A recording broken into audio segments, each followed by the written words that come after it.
நம்ம 26வது குருமகா சன்னிதானம், குன்றக்குடியின் 45வது குருமகா சன்னிதானம் நெருங்கிய நட்பும் அன்பும் உடையவங்க. தர்மபுர சன்னிதானம் சொல்லுவாங்க, அடிக்கடி சொல்லுவாங்க, நான் வேறு கிளியமாச்சேன். யாரு? தர்மயாதியத்தின் 26வது குருமகா சன்னிதானம் சொல்லுவாங்க, நான் வேறு கிளியமாச்சேன், குன்றக்குடி அடிகளார் ஊருக்கு கிளியமாச்சுவார் என்று அவர்களுக்குள்ள ஒற்றுமையோடு பேசுவாங்க. 26வது குருமகா சன்னிதானம் நிறைய பணிகளை செஞ்சாங்க. ஆன்மீக பணிகள், கல்வி பணிகள் என்று நிறைய பணிகளை செய்தார்கள்.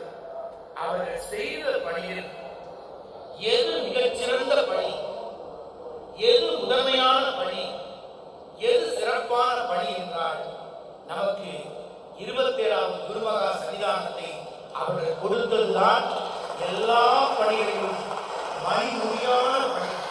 அதற்காக 27வது போற்றி பாராட்டி நம்முடைய நன்றிகளையும் நல்வாழ்த்துக்களையும் தெரிவிக்கிறோம்.